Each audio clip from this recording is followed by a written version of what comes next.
Bonjour à tous. Aujourd'hui une vidéo qui nous concerne, toujours autour des Écritures, des Saintes Écritures, sur le sujet d'une existence paisible. Nous allons voir dans le livre de la Genèse, on peut lire que Dieu avait prévu cette existence paisible pour l'homme dès le départ. Et notamment dans cette faculté à se nourrir sans effort. Et en fait, Dieu avait prévu que l'homme mange de tous les fruits du jardin, sauf un, jusqu'à que l'homme désobéisse. Et donc, à partir du moment où l'homme n'a pas écouté ce que Dieu lui disait, qu'il pouvait consommer de tous les fruits du jardin, sauf un, eh bien, voilà ce qu'il lui dit en Genèse 3,17. Et il dit à l'homme, puisque tu as écouté la voix de ta femme et que tu as mangé de l'arbre, au sujet duquel je t'avais donné cet ordre, tu n'en mangeras point, le sol sera maudit à cause de toi. C'est à force de peine que tu en tireras ta nourriture tous les jours de ta vie. Il te produira des épines et des ronces, et tu mangeras de l'herbe des champs. C'est à la sueur de ton visage que tu mangeras du pain, jusqu'à que tu retournes dans la terre d'où tu as été pris, car tu es poussière et tu retourneras dans la poussière. Donc, quand on regarde au départ comment Dieu a créé l'homme et qu'est-ce qu'il a créé autour de lui, l'homme pouvait simplement cueillir ce qu'il y avait dans le jardin. Il est dit aussi qu'il pouvait le cultiver. Mais si on comprend bien ce qu'il y avait dans le jardin, c'était des arbres. Des arbres et des fruits auxquels l'homme pouvait tout simplement venir se nourrir, venir cueillir ces fruits. Et donc, cueillir un fruit sur un arbre, ça ne nécessite pas d'effort, puisque, je ne sais pas si vous avez des arbres fruitiers chez vous, vous avez bien vu comment ça se passe. Nous, on a un manguier dans le jardin, et quand on regarde comment le manguier produit ses fruits, ça dure plusieurs mois.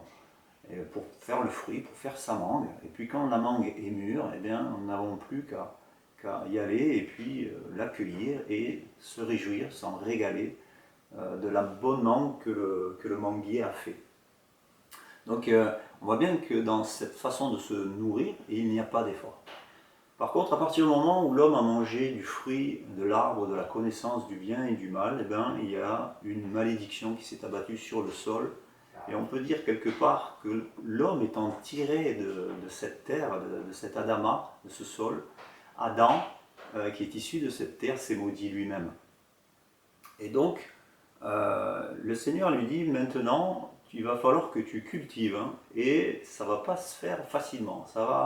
On voit les mots, force de peine à la sueur de ton visage. Et on voit bien même que ce qu'il va produire, ce sont des ronces et de l'herbe des champs.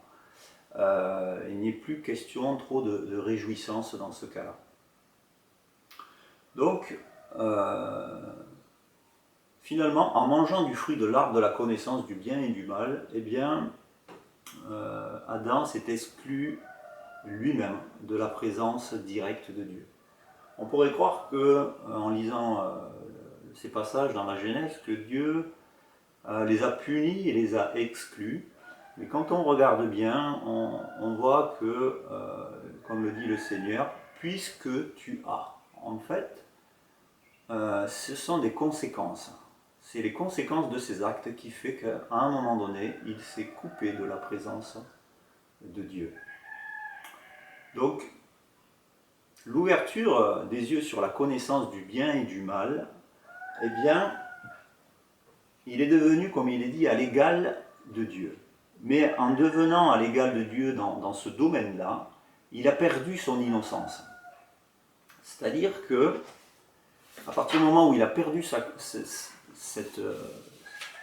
il a perdu son innocence, eh ben, il a commencé également à avoir peur et à s'inquiéter. C'est pour ça qu'il s'est caché de Dieu. Il a eu honte d'être nu, comme il est dit dans la parole. Et on voit que dans ce passage, Dieu va lui demander qui te l'a appris que tu étais nu. Évidemment, c'est personne qui lui a appris. C'est lui-même qui s'est connu, il a eu une révélation qu'en fait il était nu. C'est-à-dire que la connaissance du bien et du mal, c'était un savoir intrinsèque. C'était quelque chose qu'il pouvait lui-même voir, qu'il pouvait lui-même discerner, sans besoin extérieur. Mais en ayant acquis cette connaissance, comme il est dit, il a perdu son innocence et il a commencé à se penser. Et il a commencé à se penser distinct et séparé de Dieu. Donc on l'a vu déjà, hein, la conséquence de cela, c'est que le sol, la terre, est maudite. Et Adam, quelque part, s'est maudit lui-même. Par cette connaissance du bien et du mal, il a perdu la paix intérieure. C'est à partir de ce moment-là que dans son âme, l'inquiétude a germé. Que son âme s'est mise à lutter, à avoir de la peine et a commencé à vouloir dissimuler les choses. Alors évidemment, cette terre maudite par Adam, aujourd'hui, elle n'a plus lieu d'être, puisque, on peut le lire en Galates 3,13, Jésus s'est fait malédiction pour nous, étant pendu au bois, annulant la malédiction adamique. Pourtant, on voit bien que dans notre âme, il y a encore parfois des luttes, il y a encore parfois de la peine et de la sueur sur notre visage. Et ce qu'il se passe en fait, c'est tout ce processus-là se passe à l'intérieur, dans notre âme, c'est-à-dire dans nos pensées et dans nos émotions. Donc quelque part, qu'est-ce qui s'est passé ? En ayant acquis la connaissance du bien et du mal, l'homme a commencé à se juger, a commencé à avoir un jugement personnel sur soi, sur les autres. Et quand on commence à juger les choses et à faire les choses par soi-même, eh bien, on rentre dans le royaume des je dois, tu dois, il faut que. C'est-à-dire que l'homme va définir ce qu'il doit faire et ce qu'il doit être. Et il va le faire selon sa propre conception, il va le faire selon sa propre éducation, ses propres expériences de vie. C'est-à-dire qu'il est tout seul à bord du navire, il prend les décisions tout seul.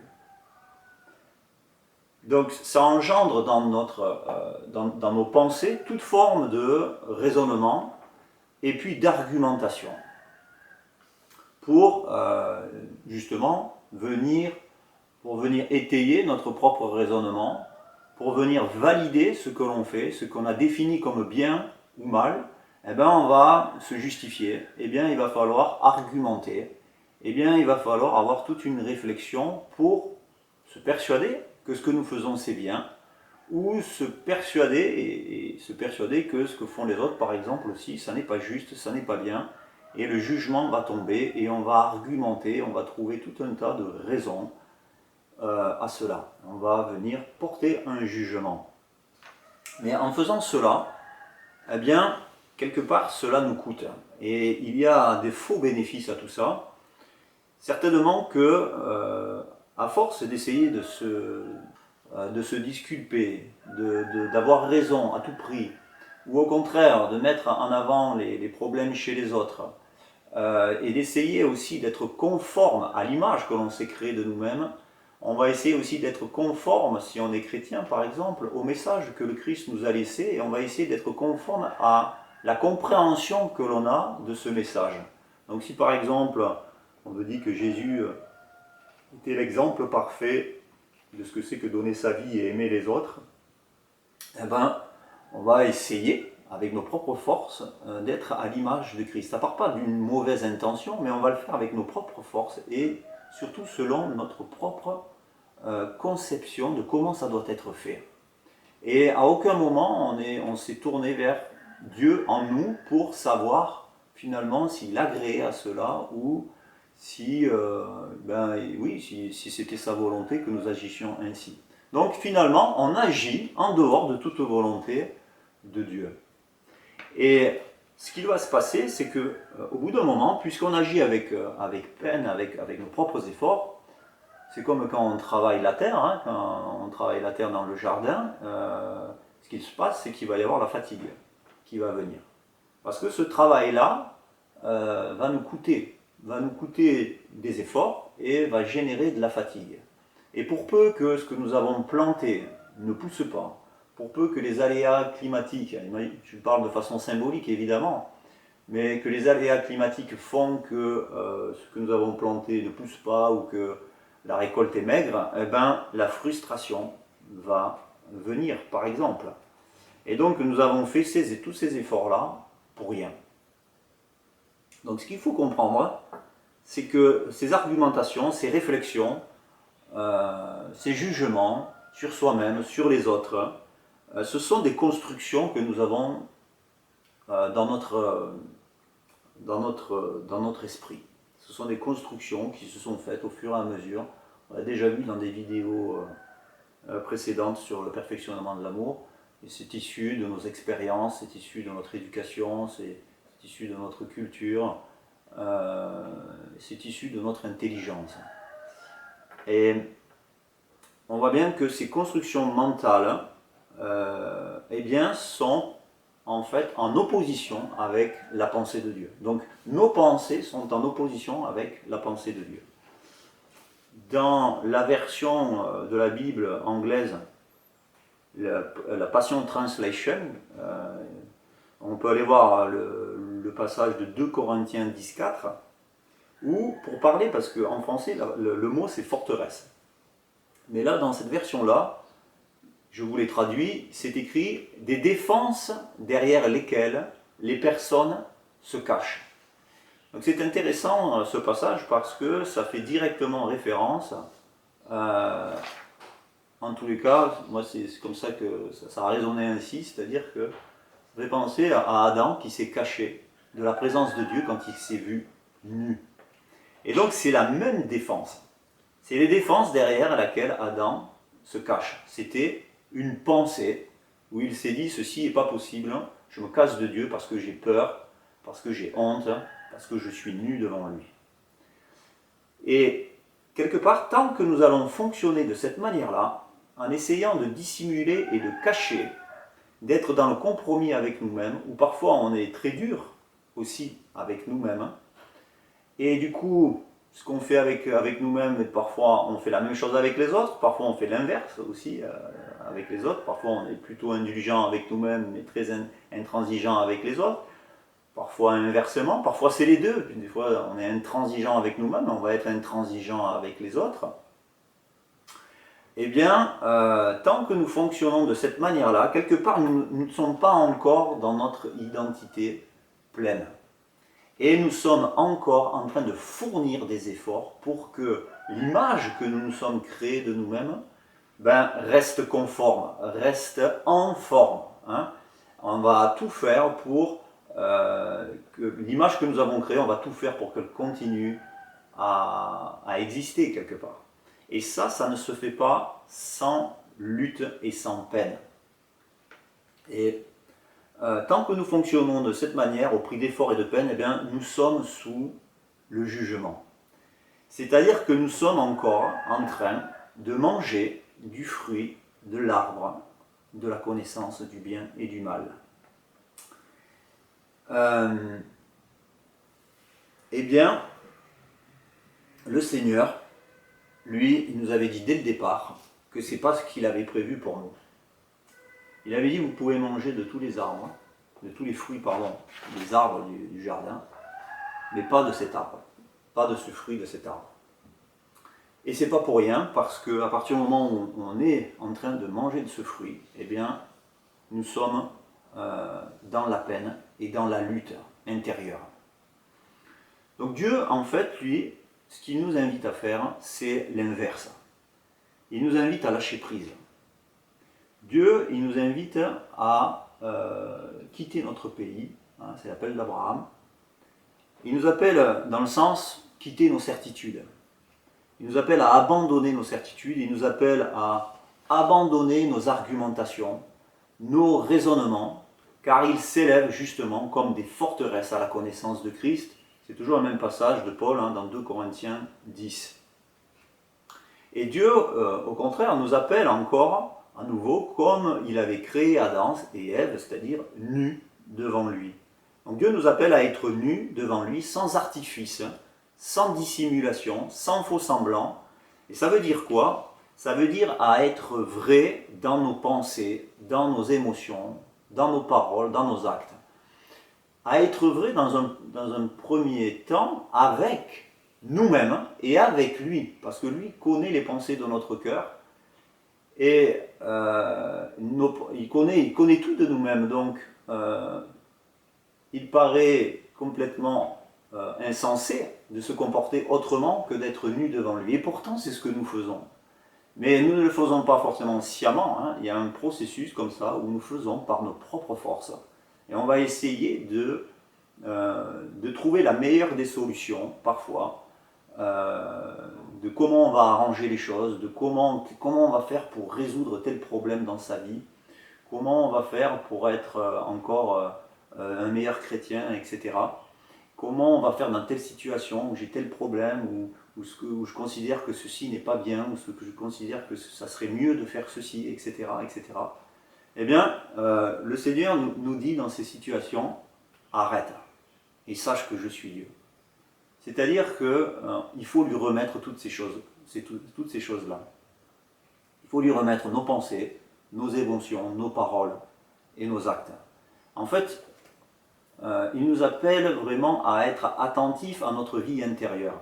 Notre vie intérieure, c'est ce qui se passe dans nos pensées, c'est ce qui se passe dans nos émotions, et à être vrai dans ces choses-là. Reconnaître quand je suis en colère. Reconnaître quand... oui, la colère, c'est l'émotion, ou même quand je suis triste. Reconnaître ces émotions, parce qu'elles sont en train de parler de nous, elles sont en train de nous parler d'une situation. Ce qu'on a tendance à faire parfois, c'est que on peut être dans une situation où en fait on considère que c'est une injustice, mais on va se dire c'est pas grave, parce que je suis un chrétien et le Seigneur il a enduré des souffrances, et bien moi aussi je vais endurer des souffrances et puis je vais essayer de faire encore mieux, je vais persévérer et je dois et il faut que.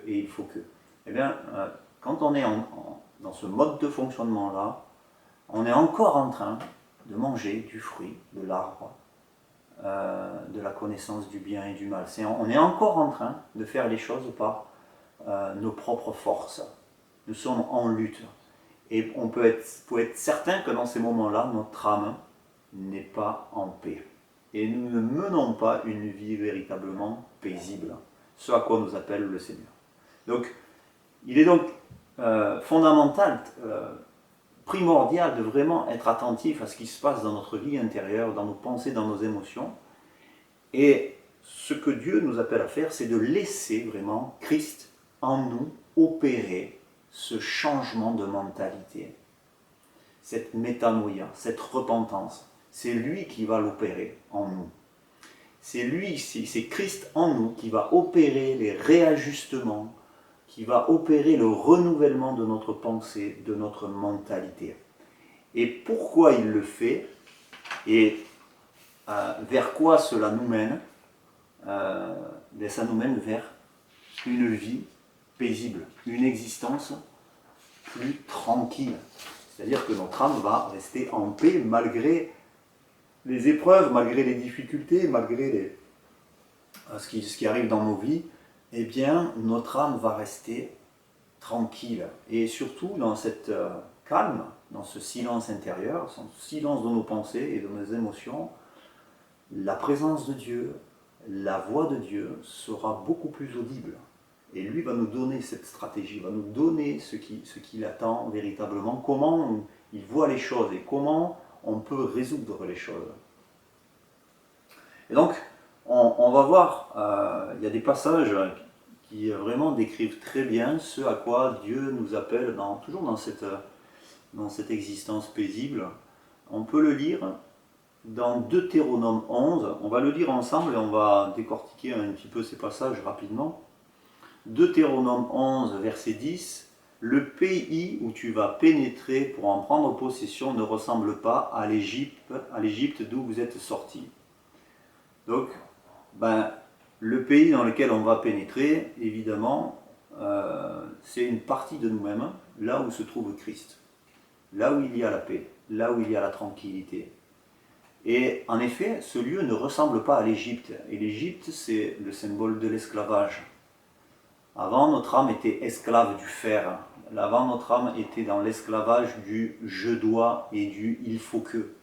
Eh bien, en sortant d'Égypte, nous rentrons dans un nouveau pays dans lequel c'est Dieu qui va prendre les commandes. Donc il leur explique, il leur dit, voilà, en Égypte, après avoir fait vos semailles, vous deviez irriguer vos champs en actionnant des norias avec vos pieds, comme dans un jardin potager. Donc on voit qu'il y avait du travail. Il fallait irriguer ces champs. En plus, l'Égypte est un pays plat, donc il fallait faire des canaux d'irrigation et il fallait amener l'eau dans ces jardins potagers pour pouvoir irriguer, parce que c'est un désert aussi. Hein. Donc il fallait vraiment faire d'énormes œuvres pour amener de l'eau potable dans ces lieux et faire tout un tas de canaux d'irrigation. Donc on voit que c'est au prix de vraiment d'un gros travail fourni que l'homme pouvait se nourrir. Alors certainement qu'il a développé une intelligence autour de cela, hein, évidemment. C'est toujours extraordinaire hein, de pouvoir faire pousser des choses dans un désert. On voit que l'homme a utilisé son intelligence. Mais ce n'est pas le sujet là. C'est simplement de voir que, en tous les cas, pour se nourrir, là, il faut vraiment suer. En plus, il fait chaud en Égypte. Donc, dans cette période-là, vraiment, dans cette période d'esclavage, il fallait vraiment lutter, il fallait vraiment dépenser énormément d'efforts et de peine pour pouvoir se nourrir. Et on continue au verset 11, tout de suite il est dit, par contre, voilà le projet de Dieu, le pays où vous vous rendez pour en prendre possession est un pays de montagnes et de vallées arrosé par la pluie du ciel.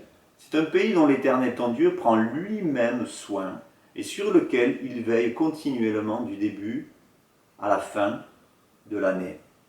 Si vous obéissez aux commandements que je vous donne aujourd'hui, en aimant l'Éternel votre Dieu et en lui rendant un culte de tout votre cœur, de tout votre être, je répandrai sur votre pays la pluie au temps opportun. Je ferai croître l'herbe, un peu plus loin au verset 15, je ferai croître l'herbe dans vos prés pour votre bétail et vous mangerez à satiété. Donc on voit bien que là, on ne se nourrit plus en fournissant des efforts, mais on se nourrit à satiété simplement en écoutant de tout notre être la voix de Dieu et en suivant ses principes. Et visiblement, son fardeau est doux et léger par rapport à ce que nous propose le travail en Égypte, le travail de l'esclavage, c'est-à-dire du « je dois faire par mes propres efforts ». Quand la pluie de Dieu tombe sur nous, eh bien nous pouvons nous nourrir sans effort, nous redevenons comme des cueilleurs qui allons cueillir de ce fruit de vie sur lequel nous n'avons eu aucun travail de force, aucun travail fatigant pour pouvoir aller se nourrir. Nous n'avons plus qu'à aller chercher ce fruit et se réjouir de ce que Dieu a créé pour nous. Et on peut avancer dans ce Deutéronome et on peut lire dans Deutéronome 12 au verset 8 et il est dit, donc je lis pour vous, c'est dans la Bible Semeur, vous n'agirez donc plus comme nous agissons ici aujourd'hui où chacun fait ce qui lui semble bon, pardon. Donc on voit bien que c'est un peu chacun à sa façon, on fait les choses un peu comment on le veut et comment on les comprend. C'est exactement ce que nous faisons, hein, chacun de nous, quand nous faisons les choses par nous-mêmes. Chacun a sa propre vision des choses, chacun a sa propre vision pour résoudre des problèmes, chacun a sa propre vision de ce que doit être notre relation avec Dieu, de ce que doit être notre relation avec les autres. Chacun a sa propre vision de ce que c'est que la réussite, de ce que c'est que l'échec. Et on voit bien que si chacun alors a des visions différentes, si chacun fait ce qui lui semble bon, eh ben, on peut être certain que nous ne sommes pas dans la vérité, puisqu'il n'y a pas 50 vérités, il n'y en a qu'une. Donc, on continue au verset 9, car jusqu'à présent, vous ne connaissez pas encore une existence paisible. et vous n'avez pas encore reçu le patrimoine que l'Éternel votre Dieu va vous donner pour que vous meniez une existence paisible. Vous allez traverser le Jourdain et vous habiterez le pays de l'Éternel, que l'Éternel votre Dieu vous donne comme patrimoine. Il vous fera connaître à nouveau une existence paisible, en vous délivrant de tous les ennemis qui vous entourent, et vous habiterez en toute sécurité le pays. Alors l'Éternel votre Dieu choisira un lieu pour y faire habiter son nom, c'est là que vous apporterez tout ce que je vous ordonne, vos holocaustes, vos sacrifices, vos dîmes et vos offrandes prélevées sur le produit de tout votre travail et de toutes les choses excellentes que vous offrirez à l'Éternel pour accomplir vos vœux. Vous vous réjouirez en présence de l'Éternel votre Dieu. Vos fils et vos filles, vos serviteurs, vos servantes et les Lévites habitant dans vos villes, car ils n'ont pas reçu ni part ni patrimoine foncier comme vous. Donc on voit bien que Dieu, ce qu'il a prévu pour nous, c'est une existence paisible. Et pour cela, il nous explique, il nous donne la voie à suivre. C'est vraiment d'être avec lui, d'écouter sa voix. Dans les moments difficiles, dans les moments où nous avons des choix à faire, ce n'est pas de compter sur nos propres forces, ce n'est pas de compter sur notre propre intelligence, mais c'est de compter sur lui, c'est de compter sur sa voix en nous. Et nous avons besoin donc d'avoir sa stratégie. Donc quand on a des décisions à prendre, pour que le fardeau justement soit doux et léger, nous avons besoin de savoir lui comment il voit les choses. En général, vous savez, quand on commence à s'inquiéter, quand je commence à m'inquiéter sur certaines choses, et que je lui demande quelle est sa stratégie, comment il veut faire les choses, bien souvent ce qu'il me répond c'est « ne crains pas ». Vous savez, il y a deux voies. Il y a celle de l'amour et celle de la peur. Celle de l'amour et celle de la crainte. Et il est dit dans la parole que l'amour parfait bannit la crainte. Donc tant que nous sommes dans la crainte, quelque part, Dieu ne peut pas intervenir. Donc il nous dit comme un père, ne crains pas. Parce qu'il a la solution, il a la stratégie pour nous, c'est certain. Et donc dans un premier temps, notre âme doit être rassurée. Notre âme doit se sentir aimée et être persuadée qu'elle est aimée pour ne plus être dans la crainte. Et à partir de ce moment-là, eh bien, où à nouveau notre espérance renaît, où à nouveau l'amour de Christ en nous se diffuse dans notre âme, eh bien, à ce moment-là, le Seigneur va pouvoir nous parler de manière tranquille, parce qu'il n'y a pas de problème pour lui. Et il va pouvoir nous susurrer, nous murmurer sa stratégie. Et ainsi, notre âme qui redevient tranquille, ainsi, malgré les vicissitudes de cette vie, malgré tout ce que nous pouvons traverser, eh bien, nous allons quand même mener une existence paisible. Et nous savons qu'en lui, nous allons pouvoir nous nourrir. Vous savez, il est dit qu'on peut se nourrir de toute bonne parole qui sort de sa bouche. C'est cela, c'est-à-dire qu'en l'écoutant, on se nourrit sans effort. Notre âme est nourrie sans effort. Et nous pouvons marcher sur cette terre, marcher sur cette planète, quelles que soient les situations comme on les connaît aujourd'hui, avec beaucoup d'agitation dans ce monde, avec beaucoup d'informations, avec beaucoup de peur qui est instillée comme ça, à travers toutes les informations que l'on peut entendre. On sent que vraiment la peur, les messages de peur sont en train vraiment de gagner, sont en train vraiment d'essayer de déstabiliser les gens. Eh bien, ça n'est pas un message, ça n'est pas de la bonne nouvelle. Ce sont des messages de crainte. Et Dieu, ça ne peut pas être un message de Dieu. C'est donc Dieu, lui, nous appelle à une existence paisible. C'est biblique, il nous le dit, c'est ce qu'il veut pour nous. Et pour avoir cette existence paisible, il est absolument nécessaire de rester dans l'amour et de bannir cette crainte de notre cœur. Non pas par nos propres forces, mais simplement en allant, comme quand on veut aller à la source de quelque chose. Si on veut boire, allons à la source. Et cette source, elle est en nous, elle est dans notre fort intérieur. Donc quand on est vraiment dans une position où on doit se positionner, où on doit avoir des certitudes et des convictions pour agir, pour passer à l'action, eh bien, allons à cette source. Quand notre esprit aussi est agité, quand on ne sait pas d'ailleurs quelle décision prendre, ou quand parfois on a plusieurs informations différentes qui sont parfois contradictoires, comment savoir qui dit la vérité? Eh bien, il n'y a pas sans façon. Évidemment, on pourrait le faire avec notre intelligence, en décortiquant ce que dit l'un, ce que dit l'autre, en essayant de confronter les idées, etc. Mais on est encore en train de peiner, on est encore en train de passer beaucoup de temps là à essayer de démontrer quelle est la vérité. Mais la vérité, elle est en nous. La vérité, c'est Christ. Donc allons à cette source directement, puiser, et voir ce que Christ dit en nous. Parce que lui, il révélera la vérité. Lui va nous révéler ce qu'il y a à dire, ce qu'il y a à faire. En toute certitude, nous aurons la certitude et la conviction que c'est cela. Donc vraiment, et en même temps, ce que ça amène, c'est une énorme, un calme. Quand on sait ça aujourd'hui, et quand nous savons que nous avons la source de vie, la source de vérité en nous, eh bien, ça nous permet quand même d'avancer sur ce chemin de vie avec beaucoup plus de tranquillité et de calme. C'est une voie de salut, c'est une voie dans laquelle vraiment nous pouvons, malgré voilà, ce qu'il se passe, avoir une existence paisible.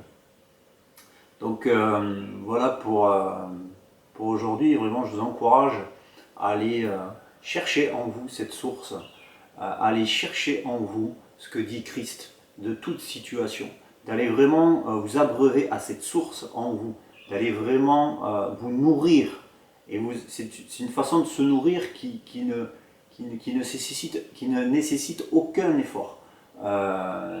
C'est vraiment cela, la nourriture de Dieu. La nourriture de Dieu, on n'a pas besoin de travailler, on n'a pas besoin de fournir d'efforts immenses, parce que c'est dans sa nature de donner. La nature de Dieu, c'est de donner de l'amour et de nous remplir de son amour. Et donc nous sommes là comme des cueilleurs. Nous voulons cueillir son amour, nous voulons nous nourrir de cet amour, et c'est sans effort. C'est sans effort. Tout ce qui nécessite un effort, certainement que vous devez l'analyser. On doit prendre le temps vraiment de se dire, mais est-ce que c'est vraiment Dieu là? Parce que là, je suis en train de lutter. Là, le fardeau n'est plus doux et léger. Donc allons à cette source, se nourrir, allons à Christ en nous, se nourrir et se réjouir de sa vie, se réjouir de la grâce que nous avons, de la grâce qu'il déverse en nous, et pour mener cette existence paisible, pour pouvoir avancer sans effort et sans lutte. Donc voilà, je vous encourage pour cela, pour la suite, dans notre vie, parce que certainement nous vivons des moments charnières, une saison bien particulière qui risque de marquer profondément les consciences. Et il est vraiment nécessaire maintenant d'aller plonger, d'aller se recentrer sur celui qui est le chemin. Et celui qui est le chemin, c'est Jésus-Christ. C'est Jésus le Christ. Donc c'est mon encouragement vraiment pour garder cette vie paisible, garder votre âme en paix, garder votre âme tranquille. Allons puiser à Christ, allons chercher la source. Donc je vous remercie, et vraiment je vous bénis vraiment tous ceux qui regarderont et qui auront écouté cette vidéo, et je bénis même toute notre nation, je bénis tous les frères et sœurs, que nous puissions vraiment grandir en Christ, que Christ continue de grandir en nous, nous en avons plus que jamais besoin. Et voilà, je vous dis à bientôt, et soyez bénis, plein de bénédictions sur vous et sur votre famille.